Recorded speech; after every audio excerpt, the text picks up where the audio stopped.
कहानी के शुरू में ही हम फादर ग्रेवियल को देख पाते हैं, जो एक छोटी बच्ची से लगातार गॉड से प्रे करने के लिए बोलता है, क्योंकि उस छोटी बच्ची की भाई के अंदर एक डेमन घुस चुका था और उस डेमन को ही निकालने के लिए ग्रेवियल को बुलाया गया था इस घर में। इसके बाद ग्रेवियल उसके भाई के पास जाकर कई सारे क्वेश्चन पूछता है। डेमन तब ग्रेवियल को बोलता है वो काफी हद तक पावरफुल है और इस बार वो इस इंसान को मारकर ही रहेगा। तभी ग्रेवियल बहुत ही चालाकी के साथ डेमन को एक पीक में जाने के लिए कहता है और जब वो डेमन उस पीक में जाता है तभी उसे मार दी जाती है। ऐसे करते हुए फादर ग्रेवियल उस इंसान को बचा लेता है। अब सीन शिफ्ट होती है और हमारी मुलाकात होती है एमी, उसके भाई हेनरी और उनके मम्मी के साथ। वो सब स्पेन आ रहे थे अमेरिका से, क्योंकि यहाँ स्पेन में उनके एक पुश्तैनी चर्च है। उसकी मरम्मत करने के बाद वो चर्च बेचकर वो लोग सब यहाँ से चले जाएंगे फिर से अमेरिका। यहाँ आने के बाद एमी के मम्मी के साथ प्रीस्ट थॉमस की पहचान होती है। थॉमस एक बहुत ही अच्छा प्रीस्ट था। थॉमस अपने आप के तरफ से हर तरह की मदद करना चाहता था उनके। उस दिन हेनरी वहाँ पर ही आसपास ही घूम रहा था। तभी हेनरी को दीवार के उस पार अजीब सा कुछ दिखता है और तभी से ही उन सब के साथ पैरानॉर्मल एक्टिविटी शुरू हो चुकी थी। हेनरी एक साल से कुछ भी बात नहीं कर रहा था, पर आज जब वो मुंह खोलता है तब वो एक ही बात कहता है कि वो सब आज मरने वाला है। हेनरी की हालत धीरे धीरे खराब होता जाता है क्योंकि डेमन उसके अंदर घुस चुका था, जिसके बाद अब सभी के साथ पैरानॉर्मल एक्टिविटी और भी ज्यादा होता रहता है। कुछ उपाय ना पाकर एमी की मम्मी प्रीस्ट थॉमस को बुलाता है, पर डेमन बहुत ज्यादा पावरफुल था। थॉमस हेनरी के पास जाते ही थॉमस को वो डेमन एक झटके में ही भगा देता है। इसके बाद थॉमस इस केस की हेल्प चाहता है दूसरी और एक चर्च से, और यहाँ का हेड था ग्रेवियल का ही गुरु। ग्रेवियल के गुरु सब कुछ जानने के बाद ग्रेवियल को ही यहाँ पर भेजने की ठान लेती है।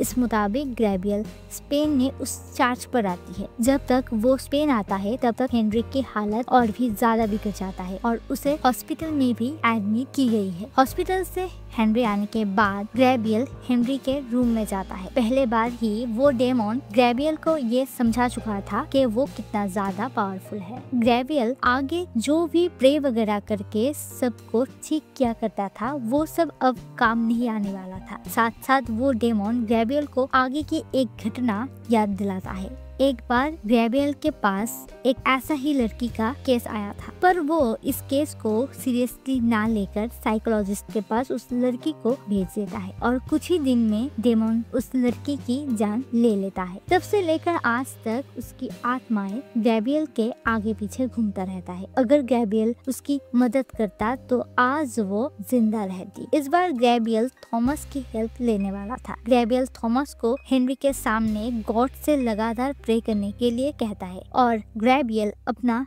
जी जान लगाकर डेमन को भगाने की कोशिश करता रहता है, क्योंकि उसे पहले ही मालूम हो चुका था ये डेमन काफी हद तक पावरफुल है। जब ये सब कुछ एक साथ डेमन के सामने होता रहता है तब वो डेमन एक बार उस लड़की की फॉर्म में आकर ग्रेवियल को भटकाने की कोशिश करता है, तो एक बार थॉमस के गर्लफ्रेंड की फॉर्म में आकर थॉमस को भटकाने की कोशिश करता रहता है। ऐसा वो इसीलिए करता है क्योंकि थॉमस अपने जीव को खोने की वजह खुद को मानता है और दूसरी ओर ग्रेवियल उस लड़की की सुसाइड के कारण मन ही मन खुद को ही समझता है। आज तक दोनों के सामने ये इल्यूशन होता ही रहता है और थॉमस अपने आप को इस बार संभाल नहीं पाता है। इसी कारण इस बार के लिए हेनरी को वैसा ही छोड़ दी जाती है डेमन के साथ। पर ऐसा अगर ज्यादा दिन तक चलता रहा तो हेनरी की जान भी चली जा सकती है। ऊपर से इमी और उसके मम्मी भी डेविल के हाथ से बच नहीं पाता है। उसी रात जब दोनों ही सो रहा था तब दोनों के ऊपर एक साथ वो डेमन हमला कर देता है, पर थॉमस और ग्रेवियल दोनों इस बार के लिए उन दोनों को बचा लेता है। दूसरी ओर ग्रेवियल घूमते घूमते वहाँ पर ही एक सुरंग पाता है, जिसके नीचे जाते ही वो एक साथ बहुत सारी डेड बॉडी देखता है जो सदियों से यहाँ पर ही पड़ा हुआ है। ग्रेवियल को ढूंढता हुआ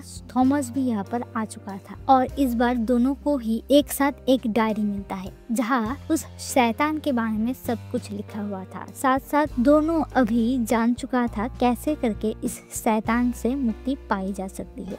डेमन पावरफुल होने के नाते काफी रिस्क लेकर थॉमस और ग्रेबियल को अपना काम करना होगा। यह हो सकता है किसी का जान चली जाए, पर फिर भी ग्रेबियल ये काम करने के लिए राजी होता है। धीरे धीरे वो चारों मिलकर हेनरी के रूम के तरफ जाने लगता है और तभी से ही बहुत तरह की इलिवेशन सबके साथ ही होने लगता है। डेमन इस बार साफ साफ कह देता है वो हेनरी के जान लेकर ही रहेगा। थॉमस और ग्रेबियल अपना प्रे शुरू करता है। जितना देर तक थॉमस और ग्रेबियल प्रे करता है उतना देर तक वो शैतान हेनरी के ऊपर टॉर्चर करता रहता है। डेमन सिर्फ यहाँ पर ही चुप नहीं बैठता है। ज्यादा टॉर्चर ना झेल पाकर हेनरी जब अपना होश खो बैठता है तब हम पीछे देखते हैं वो इमी के साथ साथ थॉमस को भी अपने जाल में फंसा लेता है। अब मुश्किल और भी ज्यादा बढ़ चुका था। थोड़ी देर बाद हेनरी, थॉमस और इमी सबको छोड़ देने के बाद वो डेमन सिर्फ और सिर्फ ग्रेबियल के पीछे पड़ जाता है। अब वो डेमन ग्रेबियल के जान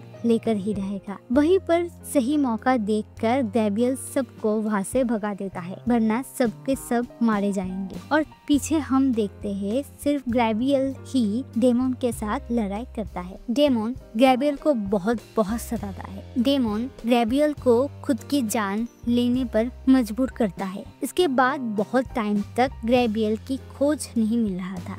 यहाँ पर थॉमस सबको यहाँ से निकालने के बाद ग्रेबियल को ढूंढते ढूंढते उस नीची वाली सुरंग पर आकर पहुँचता है। यहाँ आने के बाद उसका तो होश ही खो बैठता है जब वो देख पाता है ग्रेबियल वहाँ पर बैठा हुआ है जहाँ पर उस समय की प्रीस्ट बैठा करता था। अब ग्रेबियल पूरी तरह से डेमन के कब्जे में था। थॉमस के पास ग्रेबियल को बचाने की कोई भी चारा नहीं था। इसी कारण वो थॉमस के ही सिखाई हुई कुछ प्रे करने लगता है। इस बड़ी सी सुरंग में एक डेमन के साथ सिर्फ अकेला ही थॉमस लड़ता रहता है, क्योंकि किसी भी हाल में ग्रेबियल को तो बचाना ही होगा। बहुत देर तक थॉमस ग्रेबियल को बचाने की कोशिश करता है। डेमन फिर से उसी इल्यूशन दोनों के सामने लाकर दोनों को फटकाने की कोशिश करता है, पर एटलीस्ट जाकर थॉमस एक पावरफुल लॉकेट के जरिए उस डेमन को हरा देता है और एंड में जाकर इस जंग में जीत होती है गॉड के साथ साथ थॉमस और ग्रेबियल की। डेमन